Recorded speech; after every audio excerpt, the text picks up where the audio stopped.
नमस्कार साथियों, the dignity के YouTube चैनल में मैं आशुतोष आप सभी का स्वागत करता हूं।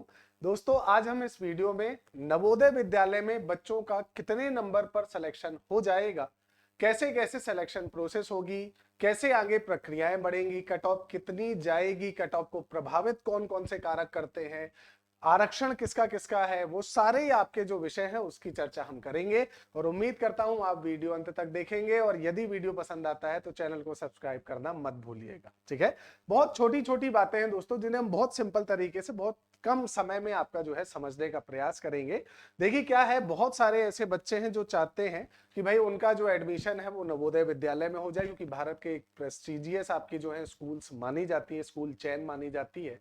और वहां से जब बच्चा पढ़कर निकलता है तो उसे अपने भविष्य की एक जो पाथ है या गाइडलाइन जो है वो प्रॉपर उसको मिलती है, और इसीलिए कठिनाइयों का सामना थोड़ा कम करना पड़ता है। तो नवोदय विद्यालय की अगर बात की जाए तो देखिए दोस्तों, अगर पूरे भारत की बात की जाए तो लगभग आपका जो है 660 से कुछ ज्यादा आपके नवोदय विद्यालय भारत में उपस्थित हैं। ठीक है, अब इन 660 नवोदय विद्यालयों की अगर बात की जाए तो इन नवोदय विद्यालयों में लगभग लगभग अगर देखे जाए तो कम से कम आपका 35 लाख से प्लस ही आपके क्या होते हैं, 30 से 35 लाख, 35 लाख से 36 लाख के आसपास फॉर्म भरे जाते हैं नवोदय में, या 660 आपके नवोदय में अपने बच्चे के एडमिशन कराने के लिए। ठीक है, अब सबसे बड़ी बात यह है कि जो आपके बच्चों का सिलेक्शन होता है वो पेपर के बेस पर होता है ना। 100 नंबर का पेपर होता है। अब वो जो पेपर होता है उसमें तीन चीजें होती हैं, एक तो मेंटल एबिलिटी होती है, एक मैथ होती है और तीसरा आपका भाषा जो भी आप चुने, ये तीन चीजें आपकी होती हैं। अब इसमें जो सबसे बड़ा फैक्टर है कि कट ऑफ कैसे बनती है। अब बाकी एग्जामों में आप देखते होंगे एक कट ऑफ बन जाती है और वो पूरे आपके भारत के लिए एक समान हो जाती है। हाँ, उसमें कैटेगरी वाइज आपका जो है वो डिफरेंशिएट कर दिया जाता है कि जनरल की अलग है, ओबीसी की अलग है, एससी एसटी की अलग है। लेकिन अगर बात की जाए नवोदय विद्यालयों की दोस्तों, तो नवोदय विद्यालय जो है इनका सिस्टम एकदम अलग काम करता है, क्योंकि इनके यहाँ पर या नवोदय विद्यालय जो है यहाँ पर आपका जो कट ऑफ बनती है वो डिस्ट्रिक्ट लेवल पर बनती है। डिस्ट्रिक्ट लेवल या कहा जाए तो जिला के आपके आधार पर जो है कट ऑफ को बनाया जाता है। और उस कट ऑफ में भी अगर आप लड़के हैं और शहरी क्षेत्र से हैं तो कट ऑफ पर प्रभाव दूसरा होगा। अगर आप लड़के हैं और ग्रामीण क्षेत्र से हैं तो कट ऑफ पर प्रभाव दूसरा होगा। अगर आप महिला हैं और आप बच्ची हैं और आप शहरी क्षेत्र से हैं तो कट ऑफ दूसरी जाएगी। अगर आप बच्ची हैं और आप जो है ग्रामीण क्षेत्र से हैं तो कट ऑफ दूसरी जाएगी। तो यहां पर जो कट ऑफ है उसके फैक्टर्स बहुत सारे हैं, और जो कट ऑफ बनती है वो किसके आधार पर बनती है, डिस्ट्रिक्ट लेवल पर बनती है सबसे पहली बात। ठीक है, तो देखिए यहां पर कंपटीशन बहुत ज्यादा है 660 आपके नवोदय, फॉर्म भरे जाते हैं लगभग 35 लाख से ज्यादा फॉर्म भरे जाते हैं, है ना। आपका जो है कट ऑफ जो बनती है वो डिस्ट्रिक्ट लेवल पर बनती है। नेक्स्ट प्रश्न जो अमूमन बच्चों के और पेरेंट्स के दिमाग में आता है कि सर ईडब्ल्यूएस का आरक्षण है या नहीं, तो क्लियर रखिएगा, ईडब्ल्यूएस का कोई भी आरक्षण नवोदय विद्यालय में उपस्थित नहीं है ना। हाँ, एससी एसटी आपका ओबीसी तो अवेलेबल है लेकिन ईडब्ल्यूएस अवेलेबल नहीं है। पीडब्ल्यूडी जो है उनका आरक्षण 3% उपलब्ध है, 3% टोटल जो सीट्स हैं उनमें 3% आरक्षण जो है वो किसके लिए है, पीडब्ल्यूडी के लिए। आई बात समझ की, है ना। तो कहने का मतलब क्या है कि एक सिंपल छोटी छोटी चीजें मैंने आपको बताई। अब अगर कट ऑफ की हम बात करें तो देखिए कट ऑफ मैंने अभी अभी आपको बताया ना कि कट ऑफ सबसे ज्यादा वेरी करेगा अलग अलग क्षेत्र के आधार पर। अगर आप ग्रामीण क्षेत्र से हैं तो अलग होगी, शहरी क्षेत्र से हैं तो अलग होगी। लेकिन फिर भी अगर ओवरऑल की बात की जाए, है ना, कि सर एक ओवरऑल आप बता दें कि हमें कितना टारगेट करना है 100 मार्क्स में या 100 प्रश्न में हमारे कितने सही होने चाहिए, तो देखो सीट बहुत कम है और फॉर्म जो भरने वाले हैं कैंडिडेट्स जो है उनकी संख्या ज्यादा है। इसीलिए आपका जो है, आपका अगर टारगेट की बात की जाए तो टारगेट बहुत ज्यादा लेकर चलना पड़ेगा। जनरल अगर आप मान लो शहरी क्षेत्र का कोई लड़का है तो उसका तो मान लो 94 से 95 के आसपास उसको सही करना पड़ेगा या मार्क्स लाने पड़ेंगे।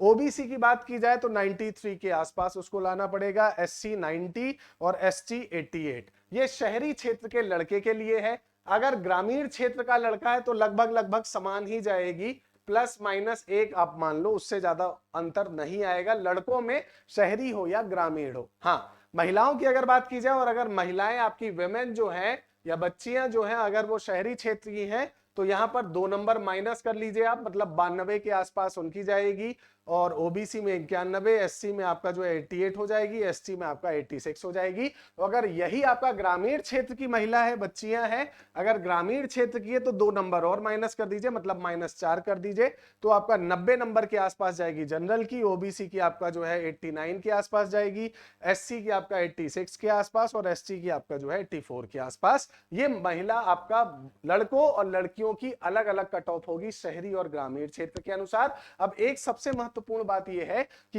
ये जो कट ऑफ है ये तो आपको टारगेट लेकर चलना ही चलना है, लेकिन सेक्शनल कट ऑफ भी लेकर चलना है, जो नवोदय ने पूरी तरह से क्लियर कर दिया है कि तीनों सेक्शन में अलग अलग पास होना जरूरी है, क्वालिफाई होना जरूरी है।